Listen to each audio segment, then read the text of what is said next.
La panique a un goût métallique. Je le sais parce que je le sens sur ma langue tandis que je cours dans les rues pavées de tlakpak, mes poumons en feu, l'encre fraîche du mural encore humide sur mes mains et mes bras. J'entends leur voix derrière moi, le rire cruel de Damian tranchant l'air nocturne comme un couteau. Je ne peux pas le laisser me trouver. Pas encore une fois. La cicatrice sur ma lèvre inférieure palpite au souvenir. Je tourne désespérément à un coin de rue et je vois des lumières chaudes se déverser d'une porte entr'ouverte. La Casa del Marqués. Je lis sur l'élégante enseigne. Je n'ai pas le temps de me demander si c'est une bonne idée. Je sais seulement que j'ai besoin de disparaître. Tout de suite. Je me précipite à l'intérieur. Le contraste entre la rue sombre et l'intérieur illuminé m'aveugle un instant. Des voix raffinées, le tintement de cristal fin, l'arôme de nourriture coûteuse et de tequila haut de gamme. Mes yeux s'ajustent et je vois une longue table au centre de la salle privée, des hommes en costume qui valent plus que 6 mois de mon loyer, tous me regardant avec des expressions de choc et de dégoût. J'entends la voix de Damian dehors, plus proche. Je ne réfléchis pas, je me contente de bouger. Je me glisse sous la table principale, rampant entre les jambes des convives, mes genoux heurtant le sol de marbre. Quelqu'un s'exclame, surpris. Je continue d'avancer jusqu'à me retrouver dans un espace incroyablement étroit, pressé entre les jambes d'un homme qui sent le cèdre et quelque chose de plus sombre, de plus enivrant. Mon cœur bat si fort que j'ai l'impression que tout le monde peut l'entendre. Les jambes entre lesquelles je me cache sont longues, couvertes d'un pantalon gris foncé si doux qu'il doit être en cachemire ou quelque chose d'équivalent ridiculement cher. Je sens la chaleur de son corps à travers le tissu, ma joue effleure accidentellement sa cuisse et je me fige, attendant qu'il me repousse, qu'il crie, qu'il me dénonce. Au lieu de cela, je sens une grande main chaude se poser sur mon épaule. Le contact est ferme mais doux, presque réconfortant. Elle appuie légèrement, comme pour me dire de rester immobile. Au-dessus de moi, j'entends sa voix pour la première fois, profonde et maîtrisée, sans la moindre trace de surprise qu'il doit pourtant ressentir. Comme je le disais, les marges du 4e trimestre ont dépassé nos projections de 18%. Je tremble, je ne peux pas l'éviter. Toute l'adrénaline, la peur, les mois à fuir Damian, tout me frappe d'un coup. J'essaie de contrôler ma respiration, de la rendre plus silencieuse, mais elle sort en petits halètements saccadés qui, j'en suis sûr, emplissent cet espace confiné. Ses doigts glissent de mon épaule à la base de ma nuque, ses pouces pressant doucement en petits cercles apaisants. C'est un geste si inattendu, si intime, que j'ai l'impression que mon cœur s'arrête une seconde pour une raison complètement différente. J'entends des pas dehors devant le restaurant. La voix de Damian demandant à quelqu'un s'il a vu un type aux cheveux longs, probablement couvert de peinture. Mon corps entier se tend. La main sur ma nuque serre une fois de plus, fermement. Je ne sais pas combien de temps je reste là, caché entre les jambes d'un inconnu, écoutant des bribes de conversations d'affaires que je ne comprends pas sur des fusions, des acquisitions et des parts majoritaires. La chaleur de son corps m'enveloppe. Je sens l'odeur de l'encre fraîche sur mes propres mains se mêler à son arôme de tequila premium et de bois précieux. Peu à peu, ma respiration se calme. Les voix dehors s'éloignent. Damian a dû continuer son chemin. Mais je ne bouge pas. Pas encore. Parce qu'à présent que la panique reflue, je deviens douloureusement conscient de ma position, de la proximité, de la façon dont mes mains, tachées de peinture bleue et dorée, s'appuient sur ses mollets pour garder l'équilibre, de la façon dont je sens chacun de ses mouvements, chaque respiration, et puis je sens quelque chose d'humide couler le long de ma joue. Je pleure. Merde. Je pleure caché sous la table d'un restaurant de luxe, pressé contre les jambes d'un parfait inconnu qui va probablement appeler la sécurité d'une seconde à l'autre. Mais il ne le fait pas. Au lieu de cela, sa main glisse de ma nuque à mon visage, ses doigts trouvant ma joue dans l'obscurité sous la table. Son pouce capture une larme, bougeant dans un geste si doux qu'il en fait couler d'autres de mes yeux. « Messieurs, veuillez m'excuser. » J'entends sa voix au-dessus, toujours parfaitement maîtrisée. « J'ai fait tomber quelque chose d'important. Un instant, s'il vous plaît. » Et puis il se penche. La table est assez longue et la nappe assez épaisse pour créer une sorte de rideau de confidentialité. Quand son visage apparaît dans mon champ de vision, ma respiration s'arrête complètement. Il est beau d'une manière qui fait mal de le regarder. Mâchoire anguleuse, yeux vert-gris qui semblent voir directement à travers moi, une mèche de cheveux noirs parfaitement coiffée qui tombe légèrement sur son front avec le mouvement de se pencher. « Ça va ?»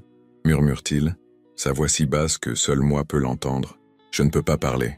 Je ne peux que le regarder, mes larmes continuant de couler silencieusement. Ses yeux parcourent mon visage, s'arrêtant sur la cicatrice de ma lèvre.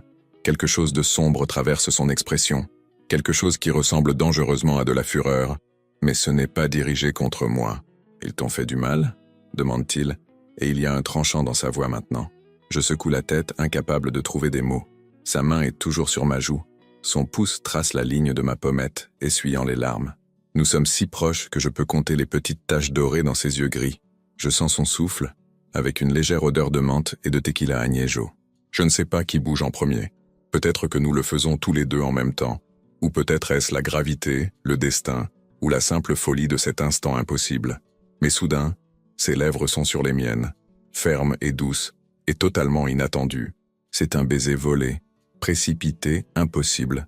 Ses lèvres bougent contre les miennes avec une urgence qui n'a pas de sens, et je réponds sans réfléchir, ma main tachée de peinture s'agrippant à son bras, comme si c'était la seule chose qui me maintient ancré à la réalité. Il a le goût du danger et des promesses, de tequila cher et de mauvaises décisions. Exactement du genre de choses dont je devrais m'enfuir. Ça ne dure que quelques secondes avant qu'il ne s'écarte, ses yeux cherchant les miens dans la pénombre sous la table.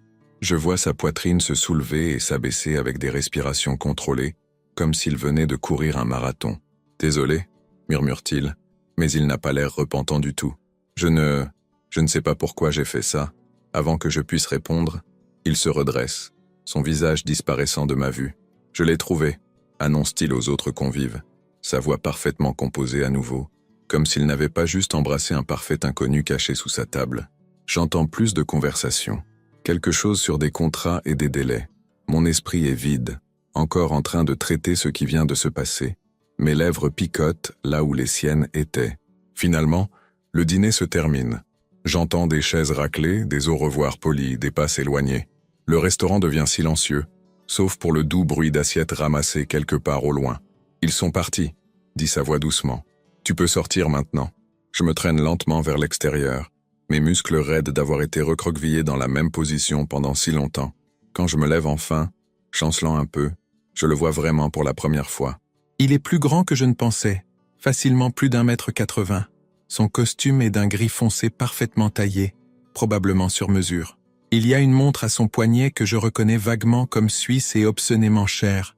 Tout en lui crie argent, pouvoir, contrôle. Et puis il y a ses yeux, me regardant avec une intensité qui fait frissonner ma peau. « Qui es-tu » demande-t-il enfin. « Santiago » réponds-je, ma voix rauque de n'avoir pas servi. « Santiago Morales. Rodrigo Cervantes » dit-il, tendant la main. Je la prends automatiquement, conscient de la façon dont mes doigts tachés de peinture contrastent avec sa propreté impeccable. Mais il ne recule pas. Au contraire, ses doigts s'enroulent autour des miens fermement. « De qui fuyais-tu, Santiago » La question est directe, sans détour. Je hausse les épaules, essayant de paraître nonchalant même si je sens mon cœur s'accélérer à nouveau.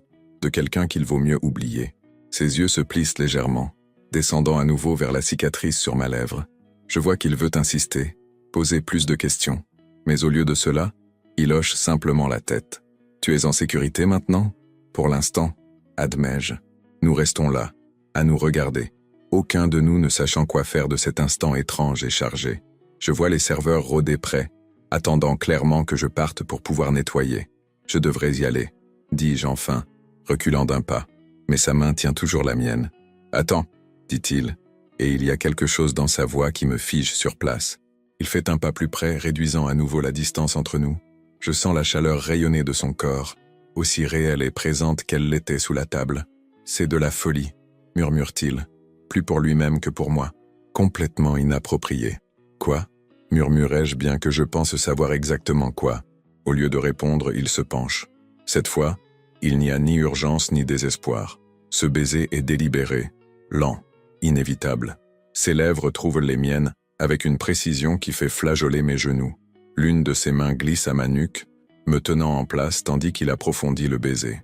Il a un goût différent cette fois, plus intentionnel, comme s'il me marquait, me réclamait, faisant une promesse que ni l'un ni l'autre ne comprend encore.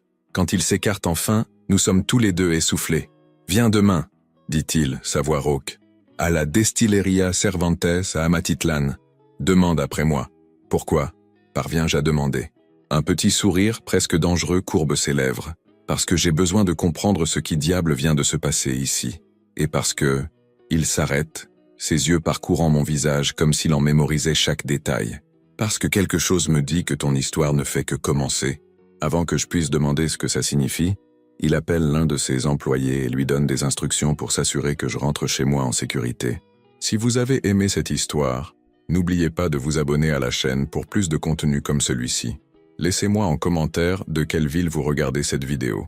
Et quand vous aurez fini d'écouter toute l'histoire, notez-la de 0 à 10 dans les commentaires et dites-nous ce qui vous a le plus plu. Votre soutien signifie tout pour nous. Cette nuit-là, allongé dans mon petit studio au 3e étage d'un immeuble délabré au centre de Guadalajara, je ne peux pas dormir. Mes doigts tracent inconsciemment mes lèvres, sentant encore le fantôme de sa bouche contre la mienne. Rodrigo Cervantes. Le nom résonne dans ma tête comme une cloche. Je le cherche sur mon téléphone et tombe sur des articles de Forbes Mexico, des photos d'événements de gala, des mentions dans les sections business. C'est exactement celui que je pensais, héritier d'une fortune de tequila. Un homme dont la fortune vaut probablement plus que tout ce que j'ai gagné dans ma vie entière. Et d'une certaine manière, ce soir, cet homme m'a embrassé. 2 fois. Je regarde autour de mon studio. Les murs sont couverts de mes esquisses et peintures, certaines finies, la plupart non. Il y a des taches de peinture sur chaque surface. Mes vêtements sont empilés dans des cartons parce que je ne peux pas m'offrir une commode. Le plafond a une tache d'humidité qui grandit à chaque pluie. C'est mon monde. Chaotique, incertain, toujours au bord de l'effondrement. Le sien est pouvoir, contrôle, luxe. Nous n'avons aucun sens ensemble. Mais en m'endormant, ma dernière pensée consciente est que demain, j'irai à cette distillerie. Parce que pour la première fois depuis des mois, depuis que j'ai fui Damian, je ressens autre chose que la peur. Je ressens de la curiosité, de l'espoir, de la possibilité.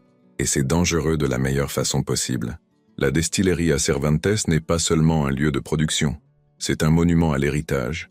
Une déclaration de pouvoir qui s'étend sur des hectares de champs d'agaves bleus ondulants sous le soleil de Jalisco. Quand le taxi me dépose à l'entrée principale, je me sens complètement déplacé. Je porte mon jean le moins déchiré, un t-shirt noir qui n'a que 2 taches de peinture, et mon sac à dos rempli d'esquisses. Mes cheveux sont noués en un chignon désordonné. J'ai l'air exactement de ce que je suis, un artiste de rue qui n'a rien à faire ici.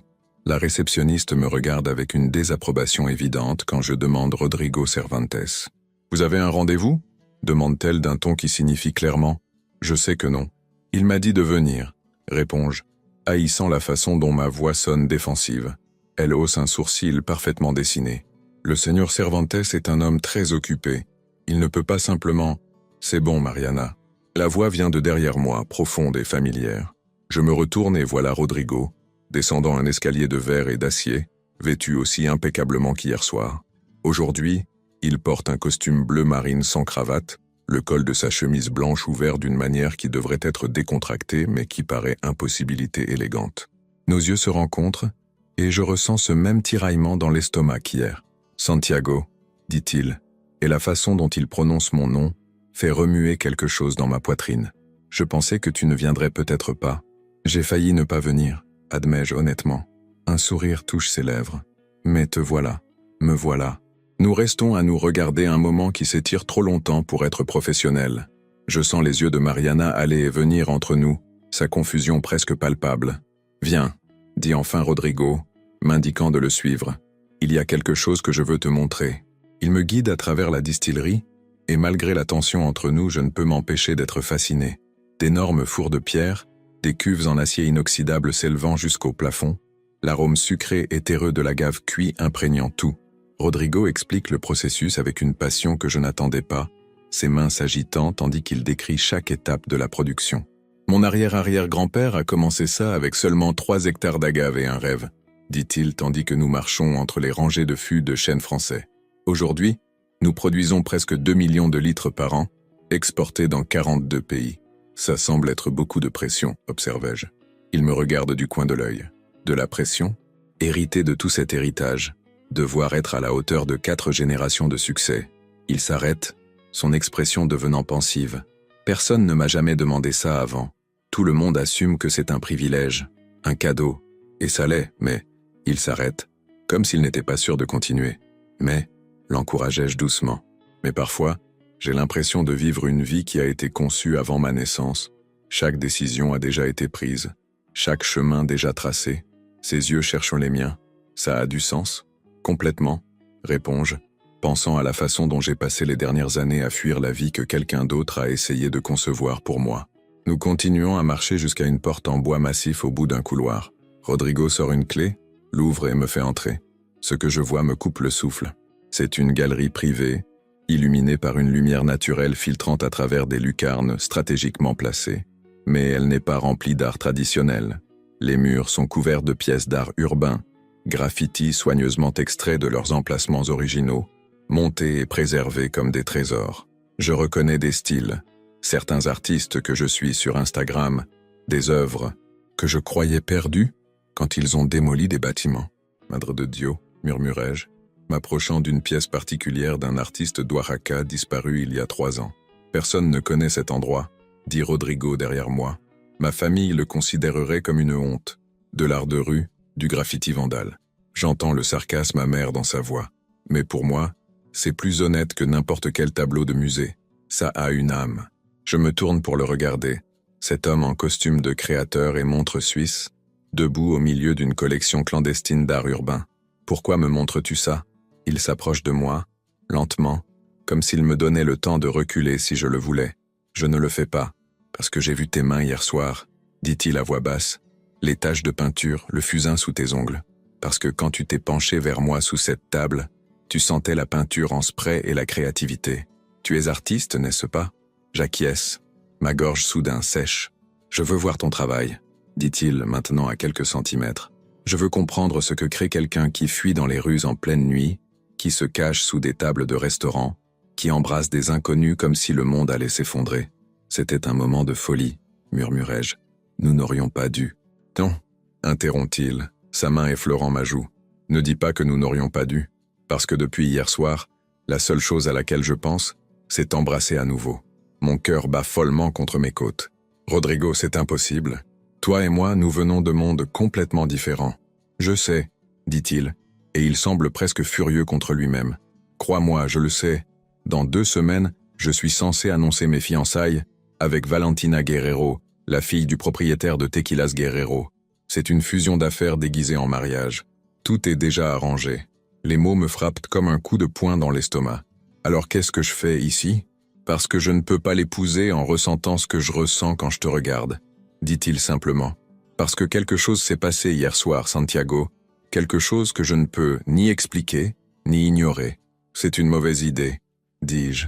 Mais mes mains sont déjà sur sa poitrine, sentant son cœur battre aussi vite que le mien. La pire, acquiesce-t-il, se penchant. Ce baiser est différent des 2 précédents. Pas d'urgence de fuite ni de formalité prudente d'adieu. Ce baiser est exploration. Sa bouche bouge sur la mienne avec une lenteur délibérée qui fait trembler mes genoux. Ses mains glissent dans mon dos, me pressant contre lui et je sens chaque ligne dure de son corps contre le mien. Quand nous nous séparons enfin, nous respirons tous les 2 difficilement. « Montre-moi », dit-il contre mes lèvres, « ton art, montre-moi qui tu es, vraiment. » Avec des mains tremblantes, j'ouvre mon sac à dos et sors mon carnet d'esquisses. Il est vieux, les coins cornés, les pages tachées d'années de travail. Je le lui tends, me sentant plus vulnérable qu'au moment de nos baisers. Rodrigo le prend avec une révérence inattendue. Il s'assoit sur l'un des bancs de la galerie et commence à tourner les pages lentement. Ses yeux parcourant chaque dessin, chaque tache de couleur. Je vois ses expressions changer au fur et à mesure. Surprise, fascination, quelque chose qui ressemble presque à de la douleur. Ces couleurs, murmure-t-il, pointant un croquis particulier d'une figure humaine entourée de tourbillons de tons différents. C'est comme si tu pouvais voir les émotions. Je peux, admets-je, me surprenant moi-même par mon honnêteté. C'est une sorte de synesthésie. Je vois les émotions des gens comme des couleurs. Je l'ai toujours fait. Il me regarde avec émerveillement. De quelle couleur suis-je? Je m'approche, l'étudiant. Son aura a toujours été complexe, mais maintenant, en cet instant, je la vois clairement. Fer forêt, dis-je doucement, avec des veines d'or et d'argent, la couleur du contrôle, de la responsabilité. Mais il y a autre chose. Je plisse les yeux, le voyant vraiment, cramoisi, profond et caché, passion réprimée. Sa respiration se coupe. Et quelle couleur était la personne que tu fuyais hier soir? Mon corps entier se tend, gris plomb et rouge sang, les couleurs des cendres et de la violence. Rodrigo referme le carnet d'un coup sec, ses yeux flamboyants de quelque chose de sombre. Il t'a fait du mal? Je ne réponds pas directement. Damian croyait m'aimer, Mais son amour ressemblait à être enfermé dans une boîte de plus en plus petite. Quand j'ai essayé de sortir, d'être moi-même, je touche inconsciemment la cicatrice sur ma lèvre. « Je vais le tuer », dit Rodrigo d'une voix plate, et il semble parler complètement sérieusement. « Non », dis-je rapidement. « C'est le fils d'un politicien important. Il a des connexions, du pouvoir. Il est dangereux. Moi aussi j'ai du pouvoir, » répond Rodrigo froidement. « Et des connexions. S'il te plaît, » dis-je, posant ma main sur la sienne. Il a déjà causé assez de dommages. Je veux juste aller de l'avant. Je m'arrête, pas sûr de comment finir cette phrase. « Qu'est-ce que tu veux, Santiago ?» demande Rodrigo se tournant pour me regarder pleinement. Il y a tant de réponses à cette question. Je veux me sentir en sécurité, créer de l'art sans peur, me réveiller sans fouiller chaque ombre à la recherche de menaces. Mais ce que je dis est, je veux comprendre ce que c'est entre nous. Rodrigo se lève, raccourcissant à nouveau la distance entre nous. Moi aussi. Nous passons les heures suivantes dans cette galerie secrète. Je lui montre plus de mon travail. Je lui parle de fresques que j'ai peintes dans l'obscurité de la nuit, de pièces que j'ai créées et qui ont été effacées le lendemain. Il me parle de la pression de sa famille, du mariage qu'il n'a jamais voulu, de la sensation d'être piégé dans une vie dorée, mais sans âme. « J'ai une proposition pour toi, » dit-il éventuellement quand le soleil commence à se coucher à travers les lucarnes. « Une commande. Quel genre de commande ? Je veux que tu crées une fresque ici, à la distillerie. Quelque chose qui raconte l'histoire de ma famille, mais à ta manière, avec ta vision, sans restriction. » Je retiens mon souffle. Rodrigo, ce serait... Un projet comme ça pourrait coûter 500 000 pesos, dit-il fermement. Plus les matériaux et un atelier temporaire ici sur la propriété pendant que tu travailles. Le montant me fait tourner la tête. C'est plus d'argent que j'en ai gagné en 3 ans. Pourquoi ? Murmurai-je. Il s'approche, ses doigts effleurant ma joue. Parce que tu es brillant et que tu mérites d'être reconnu. Parce que je veux ton art sur mes murs. Et parce que sa voix devient plus basse, plus intime. Parce que comme ça, j'ai une excuse pour te voir tous les jours pendant les prochains mois. Ta famille. Je peux gérer ma famille, dit-il avec une assurance dont je ne suis pas sûr qu'il la ressente vraiment. Dis oui, Santiago. Je devrais dire non. Je devrais m'enfuir de cet endroit et ne jamais regarder en arrière. Accepter cette commande signifie m'exposer, me rendre visible. Et être visible signifie que Damian pourrait me trouver. Mais ça signifie aussi une sécurité financière, une chance de créer quelque chose de monumental. Et ça signifie être près de Rodrigo, cet homme impossible qui me fait ressentir des choses que je croyais incapable de ressentir à nouveau. Oui, dis-je avant de pouvoir changer d'avis. J'accepte. Le sourire qui illumine son visage est dévastateur. Il m'attire vers lui, ses lèvres trouvant les miennes dans un baiser qui scelle plus qu'un contrat d'affaires. Il scelle une promesse, une complication, un début dangereux. Quand je pars enfin cette nuit-là, avec une avance en espèces dans mon sac à dos et la tête qui tourne, je ne vois pas la silhouette observant depuis le parking. Je ne vois pas la BMW noire avec des plaques que je reconnaîtrais si je regardais de plus près. Je ne vois pas Damian sortir son téléphone et prendre une photo de moi sortant de la destillerie à Cervantes, son sourire froid luisant à la lumière du crépuscule. Mais lui me voit. Et maintenant, il sait exactement où me trouver. Les premiers jours de travail à la distillerie ressemblent à vivre dans un rêve dont j'ai peur de me réveiller. Rodrigo m'installe dans un atelier converti d'un ancien entrepôt de fûts, avec d'énormes fenêtres laissant entrer la lumière parfaite et tout l'espace dont j'ai besoin. Il me fournit des matériaux que je n'aurais jamais pu m'offrir. Peinture professionnelle, pinceau en poils naturel, aérosol importé en couleurs que j'ignorais même exister. Mais plus que ça, il me donne son temps. Chaque matin, Rodrigo apparaît avec 2 tasses de café, une pour chacun. Il s'assoit sur le tabouret près de ma station de travail et m'observe simplement créer les esquisses préliminaires pour la fresque. Parfois, il parle de l'histoire de sa famille, partageant des anecdotes que je dois intégrer au design. D'autres fois, il reste silencieux, ses yeux suivant chaque mouvement de ma main. C'est dans ces moments de silence que je me sens le plus exposé. « Tu fronces toujours les sourcils comme ça quand tu travailles ?» demande-t-il un matin, sa voix teintée d'amusement. Je lève les yeux de mon croquis. Je fronce les sourcils, comme si le papier t'avait personnellement offensé. Sourit-il, s'approchant. Il tend la main et lisse l'espace entre mes sourcils avec son pouce. Là, tu as une ride permanente qui se forme. Son contact est doux, presque révérencieux. Je me surprends à me pencher vers lui sans réfléchir. « Rodrigo », murmurai-je en avertissement, bien que je ne sache pas exactement contre quoi je l'avertis. « Je sais », dit-il, mais il ne retire pas sa main. Au contraire, Il la glisse dans mes cheveux, les libérant du chignon désordonné. Mes boucles tombent sur mes épaules, et il passe les doigts dedans, avec une expression presque émerveillée. Tes cheveux capturent la lumière comme de l'encre noire avec des reflets bleus. Tu évites tes responsabilités, fais-je remarquer, même si mon cœur bat la chamade. Absolument, admet-il sans honte. J'ai 3 réunions ce matin que j'ignore délibérément pour être ici. Ta famille va commencer à poser des questions. Son expression s'assombrit légèrement.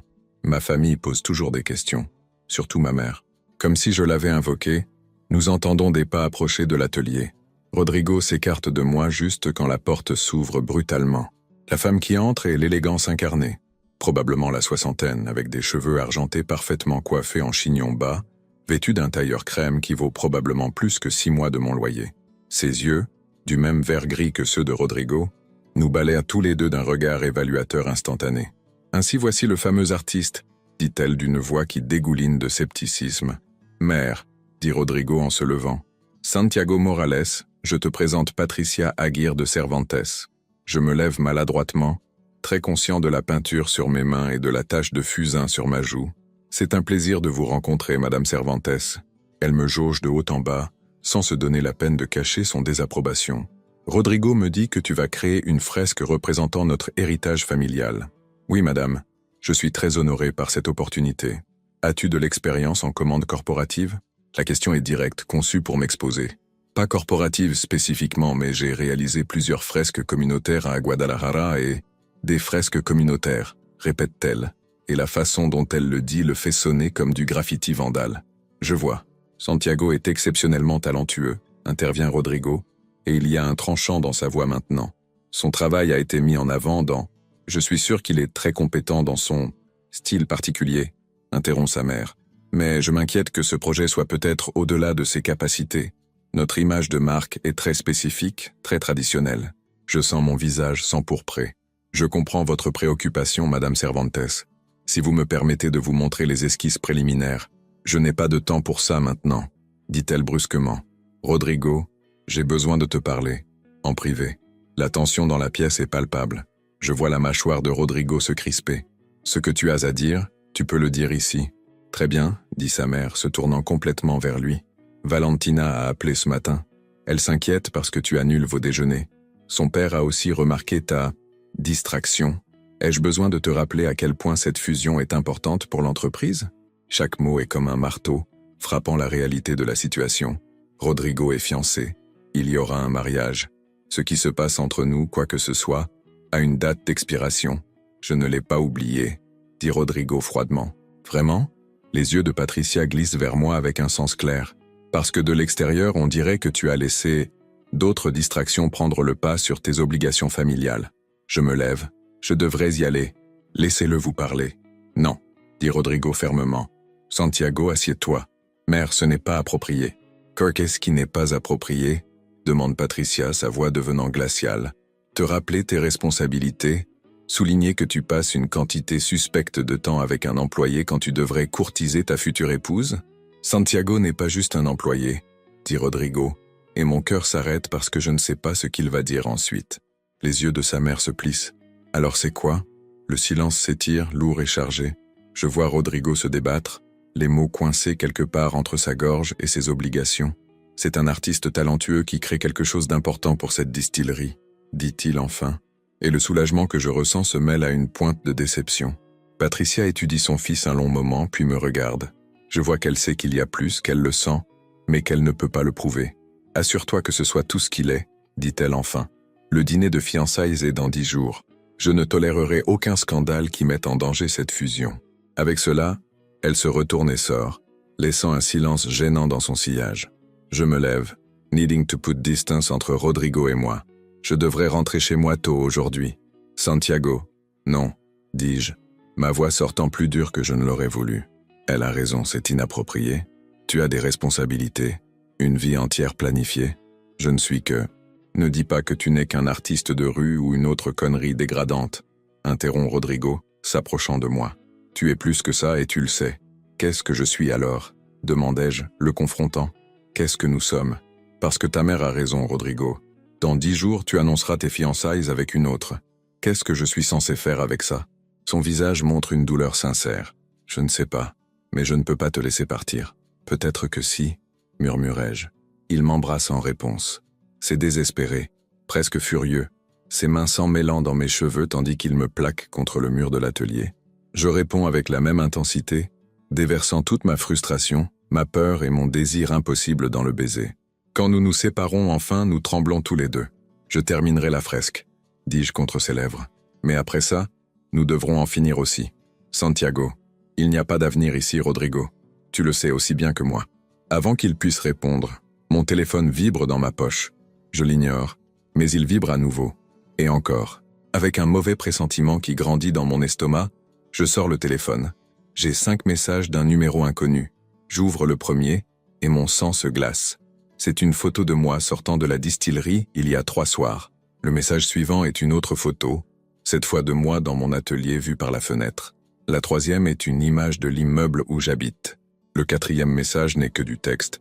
Pensaste que podías esconderte para siempre? Le 5e me retourne l'estomac. Veo que has encontrado un nuevo protector. ¿Qué tan rico es? ¿Vale la pena lo que dejaste atrás? Qu'est-ce qui se passe? Demande Rodrigo, remarquant comment la couleur a dû drainer de mon visage. Je lui montre les messages avec des mains tremblantes. Je vois son expression se durcir à chaque image. Damian, dis-je inutilement. Tu changes de numéro, dit Rodrigo immédiatement, sa voix prenant ce ton de commandement qu'il utilise en réunion d'affaires. Aujourd'hui, et tu resteras dans une des maisons d'hôtes de la distillerie. Ce n'est pas sûr que tu sois seul. Non, dis-je fermement. Je ne vais pas le laisser me contrôler à nouveau. C'est exactement ce qu'il veut. Santiago, il te traque. Il sait où tu vis, où tu travailles.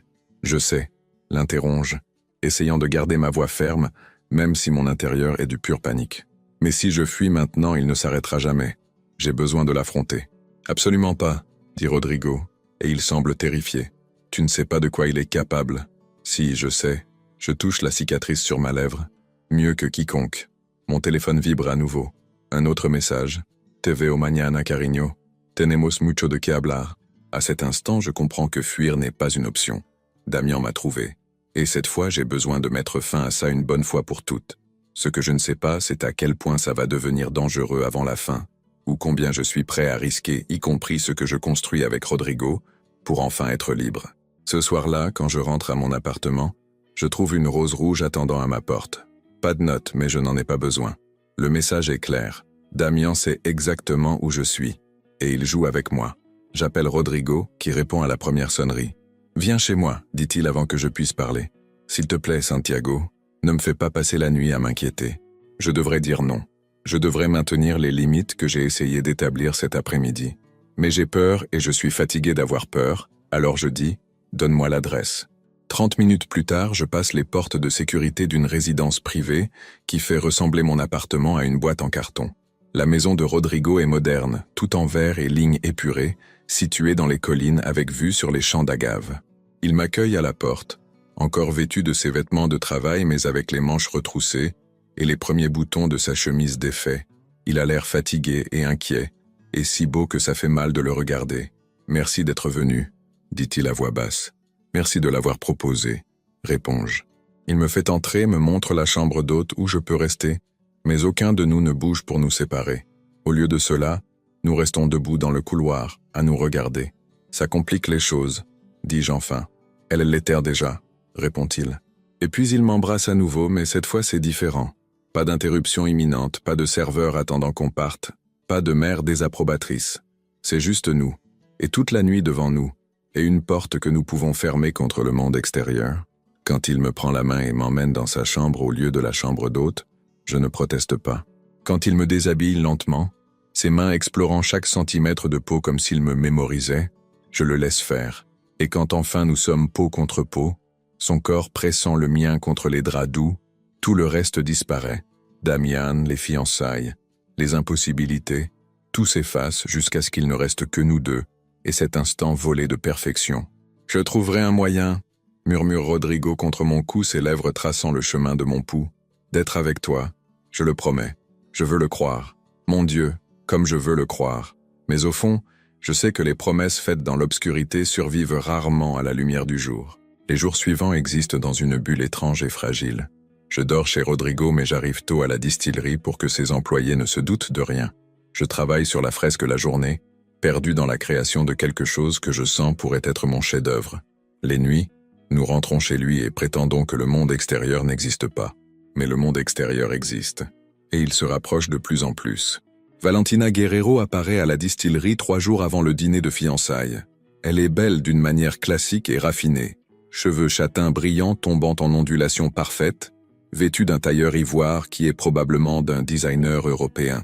Quand elle entre dans l'atelier où je travaille, son sourire est poli mais ses yeux évaluateurs. « Ainsi tu es l'artiste dont Rodrigo ne cesse de parler », dit-elle, me tendant une main parfaitement manucurée. Je m'essuie les mains tachées de peinture sur mon jean avant de la serrer. « Santiago Morales, c'est un plaisir de vous rencontrer, mademoiselle Guerrero. Valentina, s'il te plaît, dit-elle, ses yeux se tournant vers la fresque en cours. Waouh, c'est impressionnant. Il y a une admiration sincère dans sa voix, ce qui me surprend. Merci, dis-je prudemment. Elle s'approche plus près, étudiant les détails. J'ai incorporé l'histoire de la famille Cervantes dans un récit visuel qui coule à travers les générations, mais avec mon propre style. Les figures sont entourées d'auras de couleurs, représentant leurs émotions et legs. L'arrière-arrière-grand-père de Rodrigo est enveloppé de tons dorés d'ambition et de détermination. Son grand-père en vert de croissance et d'expansion. Et Rodrigo demande Valentina, pointant la figure que je n'ai pas encore fini de peindre. Quelle couleur utiliseras-tu pour lui? C'est une question lourde de sens. Je sens le poids derrière. Je décide encore. Mange. La vérité, c'est que je sais déjà. Vert forêt avec des veines cramoisies. Contrôle et passion cachée. Mais je ne peux pas lui dire ça. Murmure-t-elle, m'étudiant maintenant au lieu de la fresque. Tu sais, quand Rodrigo m'a dit qu'il avait engagé un artiste de rue pour ce projet, j'ai pensé qu'il commettait une erreur. Mais en voyant ça, elle fait une pause. Je crois qu'il fait enfin quelque chose qu'il veut vraiment faire. Je ne sais pas quoi répondre, alors je reste silencieux. Nous sommes amis depuis l'enfance, tu sais, continue Valentina, sa voix se faisant plus douce. Nos familles planifient cette union depuis des années. C'est ce qu'on attend, ce qui a du sens du point de vue business. Ça semble pratique, dis-je faiblement. Elle rit, mais il n'y a pas d'humour dedans. Pratique. Oui, c'est un bon mot. Elle me regarde droit dans les yeux. C'est aussi complètement sans amour. Des deux côtés. Mon cœur s'emballe. Pardon? Je suis lesbienne, Santiago, dit-elle directement. Et Rodrigo le sait. Tout comme je sais qu'il est gay, nous gardons le secret l'un de l'autre depuis des années, nous protégeant mutuellement de nos familles conservatrices. Je reste complètement immobile, traitant cette information. Pourquoi me dis-tu ça? Parviens-je à demander. Parce que la façon dont il te regarde quand il pense que personne ne voit est la façon dont j'aimerais qu'on me regarde un jour, dit-elle avec tristesse. Et parce que tu mérites de savoir dans quoi tu t'embarques. Avant que je puisse répondre, nous entendons des voix dehors. Valentina se redresse, son expression revenant au masque de composure polie. Le dîner de fiançailles est après-demain, dit-elle à voix basse. Après ça, Rodrigo et moi serons officiellement fiancés. Nos familles s'attendront à ce que nous commencions les plans de mariage. Il devra choisir sa famille et tout ce qui va avec, ou, elle me regarde significativement. Autre chose. Je ne lui demande pas de choisir, dis-je rapidement. Non, acquiesce-t-elle. Mais il voudra le faire quand même. Et quand il le fera, ce sera dévastateur pour tous les impliqués, peu importe sa décision. Avec cela, elle sort juste quand Rodrigo entre. Ils se croisent à la porte, et Valentina lui adresse un sourire qui n'atteint pas ses yeux. « Ton artiste est talentueux », lui dit-elle. « Ne le gâche pas. » Rodrigo me regarde avec confusion après son départ. De quoi parlait-elle? Elle sait, dis-je simplement. Son visage blêmit. Qu'est-ce qu'elle sait? Tout. Sur toi. Sur nous. Et elle m'a dit que tu sais aussi pour elle. Rodrigo ferme les yeux, sa main passant dans ses cheveux.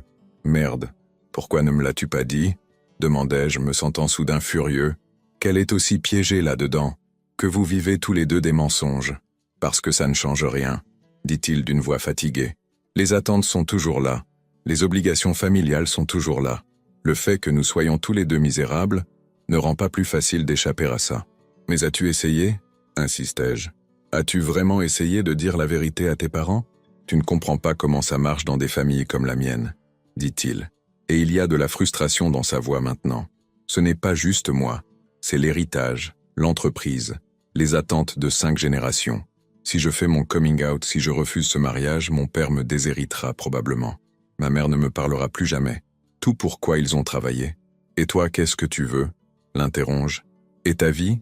Ma vie, c'est la distillerie, dit-il, sa voix montant. Je ne peux pas juste m'en éloigner. Je ne te le demande pas. Mais je ne peux pas rester ici comme ton secret sale pendant que tu fais semblant d'être amoureux de quelqu'un d'autre. Le silence qui suit est douloureux. Est-ce ce que tu crois être? Demande Rodrigo enfin, sa voix brisée. Un secret sale? N'est-ce pas ce que je suis? Contre-attaquai-je. Dans 2 jours, tu annonceras tes fiançailles avec Valentina. Tu souriras pour les photos, tu porteras un toast avec du champagne cher, et moi je serai... Quoi? Caché dans ta chambre d'hôte? À attendre les miettes d'attention que tu pourras me donner? Ce n'est pas comme ça. Ah non? Dis-je, sentant des larmes de frustration brûler dans mes yeux. Alors dis-moi comment c'est, Rodrigo. Parce que d'où je suis, on dirait que tu veux tout avoir. L'approbation de ta famille et moi. Et tu ne peux pas avoir les deux. Mon téléphone vibre à ce moment. Un autre message de Damien. Je ne le regarde pas, mais Rodrigo le voit sur mon visage. Qu'est-ce qu'il dit? Demande-t-il. Ça n'a pas d'importance, dis-je, rangeant le téléphone. Santiago, j'ai besoin d'air, dis-je, sortant de l'atelier avant qu'il puisse m'arrêter. Je marche sans but dans la distillerie, mes émotions en tourbillon. Je suis furieux contre Rodrigo pour sa lâcheté, furieux contre moi pour m'être épris de quelqu'un d'impossible, furieux contre le monde entier pour rendre si compliqué quelque chose qui semble si juste.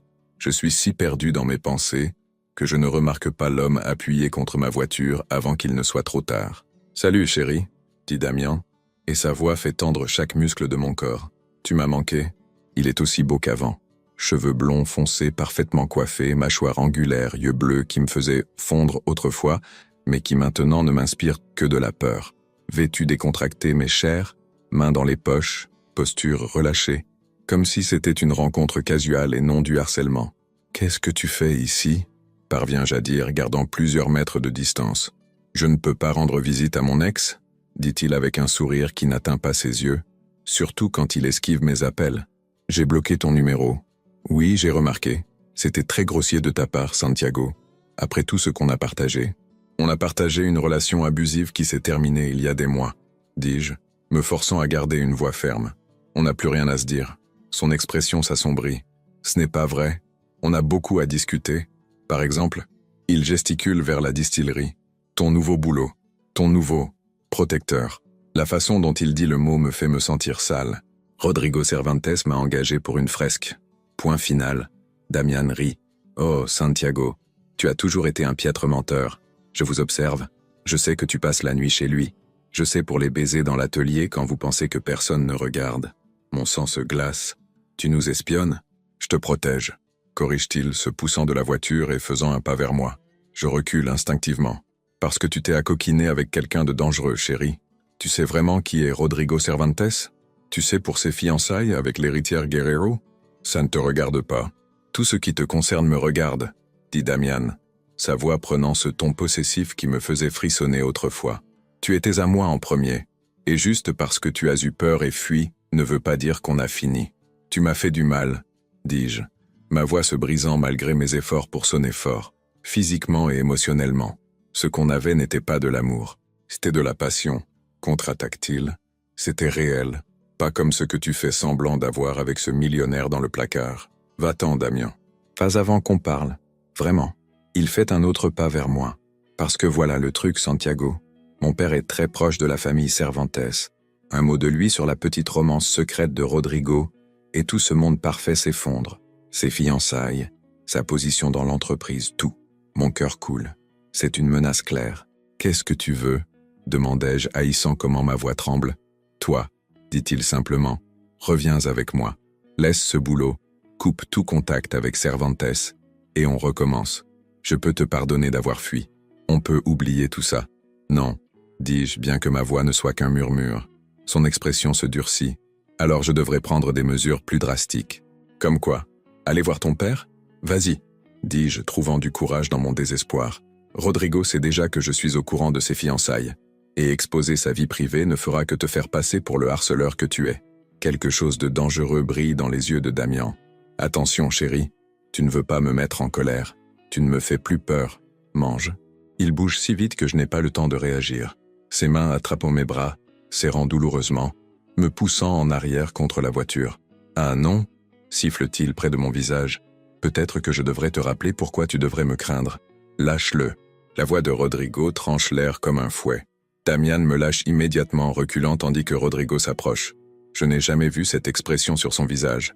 Fureur pure et contrôlée, dangereuse d'une manière qui fait même hésiter Damian. « Tu dois être le fameux Rodrigo Cervantes », dit Damian, reprenant sa composure. « L'homme qui pense pouvoir tout acheter, y compris des gens. Et toi tu dois être Damian », répond Rodrigo d'une voix glaciale. « Le lâche qui frappe des gens plus petits que lui. Tu devrais faire attention à tes accusations, dit Damian. Surtout quand tu as tant à perdre. Ta famille sait que tu baises l'artiste ?» Je vois les poings de Rodrigo se serrer. « Dégage, maintenant, avant que j'appelle la sécurité. »« Oh, je m'en vais, » dit Damian avec un sourire froid. « Mais ce n'est pas fini, Santiago. Loin de là. » Il me regarde droit dans les yeux. « Tu as jusqu'au dîner de fiançailles de Rodrigo pour prendre la bonne décision. Après ça, les choses vont devenir désagréables. » Avec cela, il s'éloigne, nous laissant Rodrigo et moi debout sur le parking, la menace flottant dans l'air entre nous. « Ça va ?» demande Rodrigo immédiatement, prenant mon visage entre ses mains, ses yeux cherchant des signes de dommage. J'acquiesce, bien que je tremble. Il m'a attrapé, mais il ne m'a pas fait mal. Cette fois, la mâchoire de Rodrigo se crispe. Je vais le détruire. Non, dis-je rapidement. C'est exactement ce qu'il veut. Une raison d'exposer notre relation, de te ruiner. Ça m'est égal, dit Rodrigo férocement. Je ne le laisserai pas te faire du mal.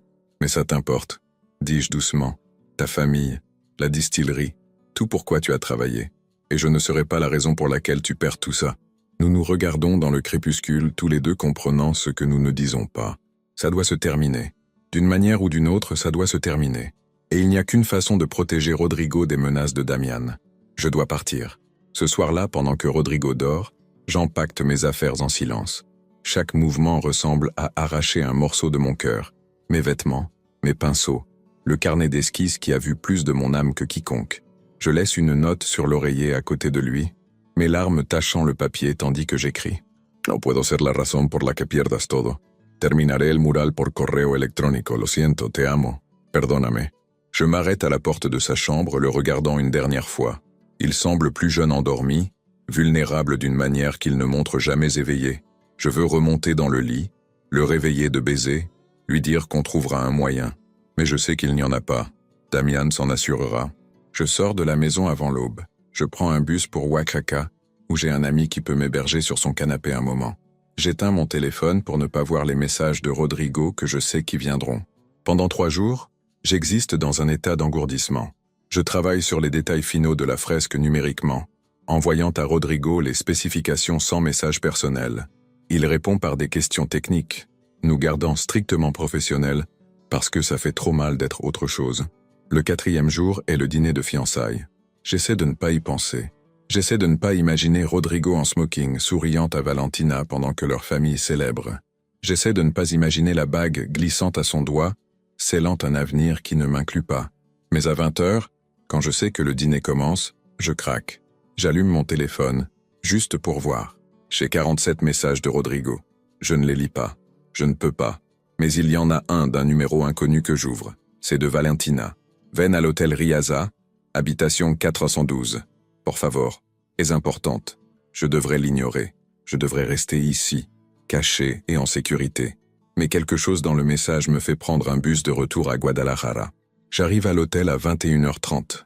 C'est un de ces endroits anciens et élégants dans le centre historique, tout en lustre de cristal et marbre. Je me sens complètement déplacé avec mon sac à dos et mes vêtements froissés. Je toque à la porte de la chambre 412. Valentina ouvre, encore vêtue de sa robe de cocktail du dîner. Maquillage parfait sauf le rimel coulé sous ses yeux. « Merci d'être venu », dit-elle me laissant entrer. La chambre est une grande suite, et sur le canapé, la tête entre les mains, se trouve Rodrigo. Il a l'air brisé. Sa veste de smoking est jetée par terre, la cravate défaite, la chemise froissée.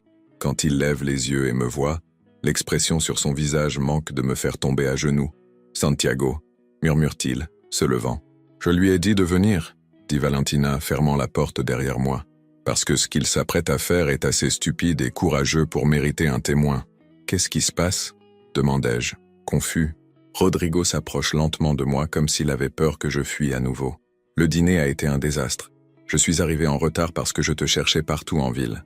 Quand je suis enfin arrivé, ma mère m'a donné un ultimatum. Annoncer les fiançailles ce soir ou être déshérité. Mon cœur coule. Rodrigo, laisse-moi finir, dit-il, prenant mes mains. Je me suis levé devant 200 personnes. Ma famille, la famille de Valentina, des partenaires d'affaires, la presse. Et je leur ai dit la vérité. Je me fige. Quelle vérité? Toute, dit-il. Et il y a quelque chose de sauvage et libre dans ses yeux maintenant. Je leur ai dit que je suis gay, que Valentina est lesbienne et qu'on vivait un mensonge pour les satisfaire, qu'il n'y aurait pas de fiançailles, pas de fusion, plus de faux semblants. Je ne peux pas respirer. Non, non, Rodrigo, ta famille, la distillerie, mon père m'a viré du conseil d'administration, dit-il, et j'entends la douleur dans sa voix. Ma mère a dit que je suis une honte pour le nom Cervantes. Mes frères, eh bien, l'un d'eux m'a soutenu. Les deux autres m'ont traité d'égoïste et destructeur. Les larmes coulent sur mon visage. Pourquoi as-tu fait ça? Pourquoi as-tu tout jeté? Parce que je t'aime, dit-il simplement. Parce que j'ai réalisé que vivre un mensonge confortable est pire qu'affronter une vérité difficile. Parce que tu m'as montré ce que ça fait de se sentir vraiment vivant pour la première fois de ma vie. Mais tu as tout perdu, sanglotai-je. Non, dit-il, essuyant mes larmes avec ses pouces. Je n'ai pas perdu ce qui compte. J'ai encore ma part minoritaire dans l'entreprise, même si je ne peux plus prendre de décision. J'ai de l'argent de côté, j'ai du talent et de l'expérience. Et plus important, il m'attire à lui. J'ai la possibilité de construire une vie honnête. Avec toi, si tu me veux encore. C'est de la folie, murmurai-je. Complètement, acquiesce Valentina depuis l'endroit où elle est appuyée contre le mur. Mais c'est aussi la chose la plus courageuse que j'ai vu quelqu'un faire. Ça m'a inspiré à faire pareil. J'ai dit à ma famille pour Andrea. Un petit sourire touche ses lèvres. Ma petite amie de 2 ans qu'il pensait être juste ma colocataire. Oh mon Dieu, dis-je la regardant. Ta famille, elle est furieuse aussi, dit-elle en haussant les épaules. Mais Andrea m'attend en bas, et pour la première fois de ma vie, je n'ai pas à la cacher. Mon téléphone sonne. C'est Damian, bien sûr. Il appelle de manière obsessionnelle depuis que les nouvelles du scandale ont commencé à fuiter sur les réseaux sociaux. Tu n'as pas à répondre, dit Rodrigo. Non, dis-je, prenant le téléphone. Il est temps que je mette fin à ça aussi. Je réponds en haut-parleur. Tu as vu les nouvelles? Dit Damian immédiatement, sa voix pleine de fureur à peine contenue. Ton petit ami millionnaire vient de devenir toxique. Aucune entreprise familiale respectable ne voudra s'associer avec lui maintenant. Tu l'as ruiné, Santiago. Tu es contente? Je ne l'ai pas ruiné, dis-je d'une voix ferme. Je l'ai libéré, et maintenant je vais me libérer de toi. Tu ne peux pas simplement... Si. J'ai documenté tous tes messages de harcèlement. J'ai des photos des marques que tu as laissées sur mes bras l'autre jour. J'ai des dossiers médicaux de la chute qui a causé cette cicatrice sur ma lèvre.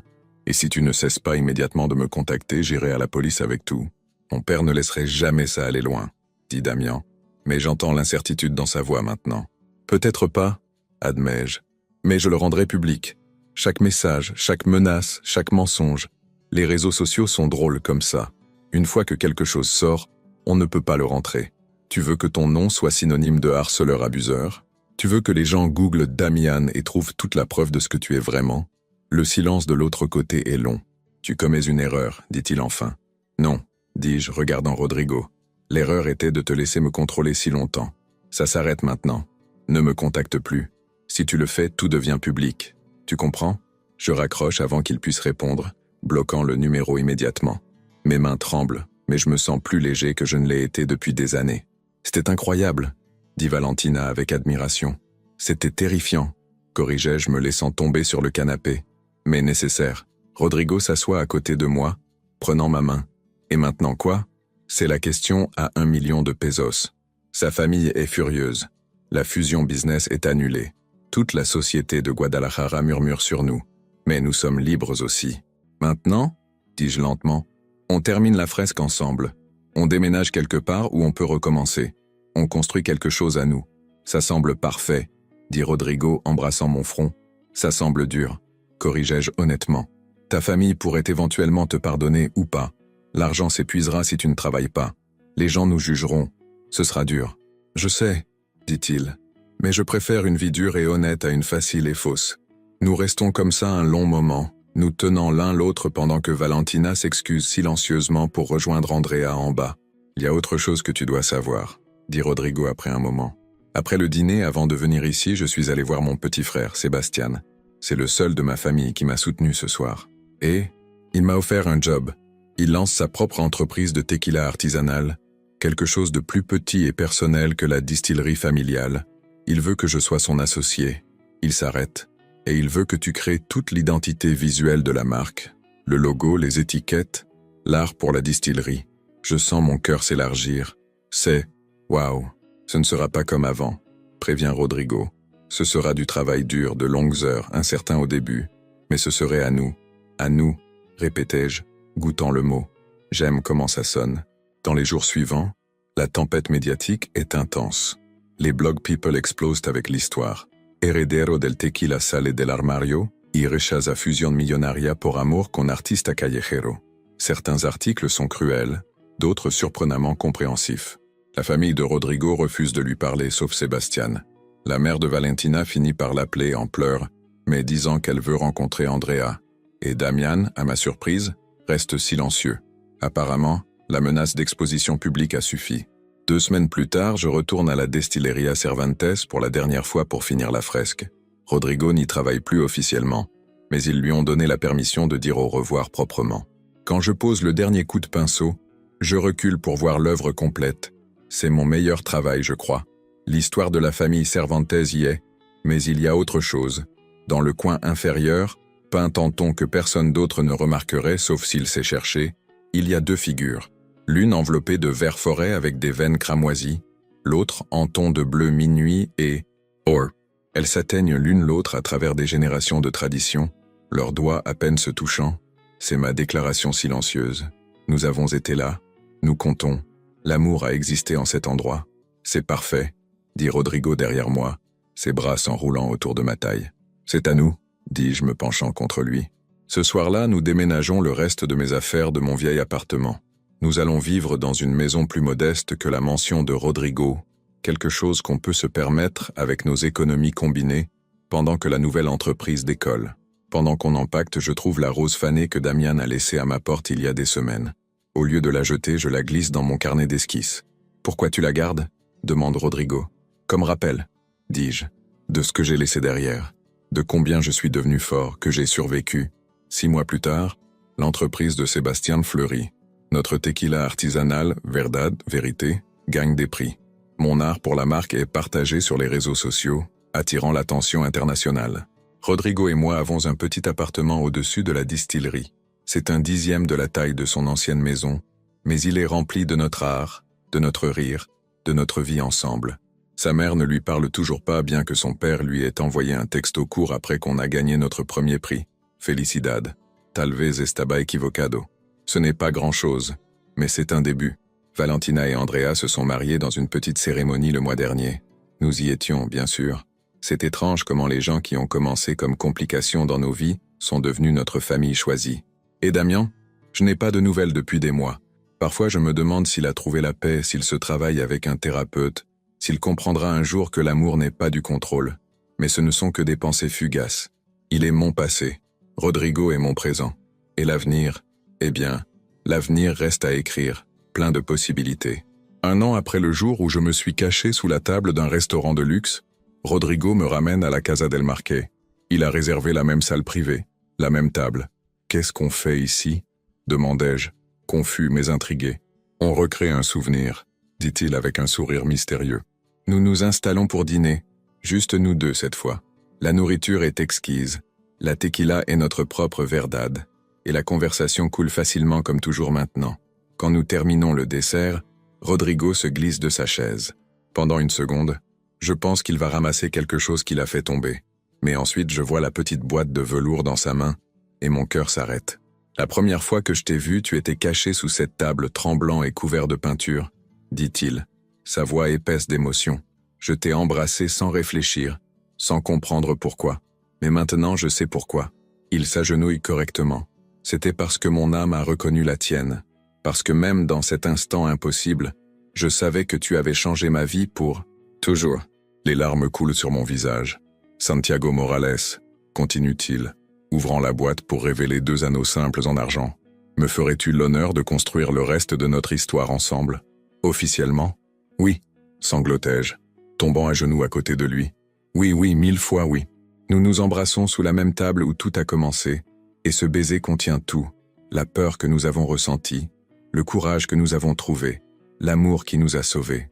Quand nous nous séparons enfin, Rodrigo glisse l'un des anneaux à mon doigt. Il est parfait. Il y a une inscription, dit-il doucement. Je la lis, mes larmes brouillant les mots. Entre ombres et tequila, nous avons trouvé la vérité. C'est parfait, murmurai-je. Comme toi, répond-il, et il m'embrasse à nouveau. Finalement, nous sortons de sous la table, riant des regards curieux du personnel.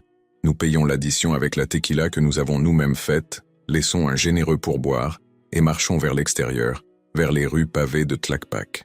Les mêmes rues par lesquelles j'ai autrefois couru avec peur. Je les parcours maintenant avec amour. La nuit est chaude, remplie de musique de mariachis filtrant des bars voisins. Rodrigo me prend la main pendant que nous marchons, tous les deux portant nos nouvelles alliances, tous les deux libérés des secrets, tous les deux enfin honnêtes sur qui nous sommes et qui nous aimons. Quelques regrets ? Demandai-je, bien que je pense connaître la réponse. Pas un seul, dit-il, embrassant mon front. Bon, peut-être un. Lequel ? Que je ne me sois pas caché sous cette table avec toi le premier jour. Ça nous aurait épargné un peu de drame. Je ris, le son se perdant dans l'air nocturne. Mais alors on n'aurait pas une si belle histoire à raconter. Vrai, acquiesce-t-il. Et quelle histoire ? Pendant que nous rentrons à la maison vers notre vie ensemble, je pense au Santiago qui courait effrayé dans ses rues, il y a seulement 1 an. Je pense au Rodrigo qui vivait un mensonge, piégé par des attentes qu'il n'avait jamais remises en question. Nous étions tous les deux perdus, tous les deux brisés. Mais d'une certaine manière, dans cet instant impossible sous une table dans un restaurant élégant, nous nous sommes trouvés l'un l'autre. Et se trouver soi-même n'est que le début de l'histoire. Le reste, nous l'écrivons ensemble, jour après jour, en couleurs que personne d'autre ne peut voir mais que nous connaissons par cœur. Vert forêt et cramoisi, bleu minuit et or. Les couleurs de la vérité, les couleurs de l'amour, nos couleurs. Et si vous avez aimé cette histoire de comment 2 âmes perdues se sont trouvées entre ombres et tequila, n'oubliez pas de liker et de vous abonner à la chaîne. Laissez-nous en commentaire quelle note vous donnez à cette histoire de 0 à 10 et dites-nous ce qui vous a le plus plu. Votre soutien signifie tout pour nous et nous aide à continuer à partager ces histoires d'amour, de courage et de vérité. Parce qu'au final, c'est ce que nous cherchons tous, non ? Quelqu'un qui nous voit vraiment, quelqu'un pour qui ça vaille la peine d'être courageux, quelqu'un avec qui construire une vie honnête, peu importe à quel point le chemin est difficile. Et si vous n'avez pas encore trouvé cette personne, ne vous inquiétez pas. Parfois l'amour vous trouve dans les endroits les plus inattendus, même caché sous une table, couvert de peinture, fuyant votre passé. Surtout alors,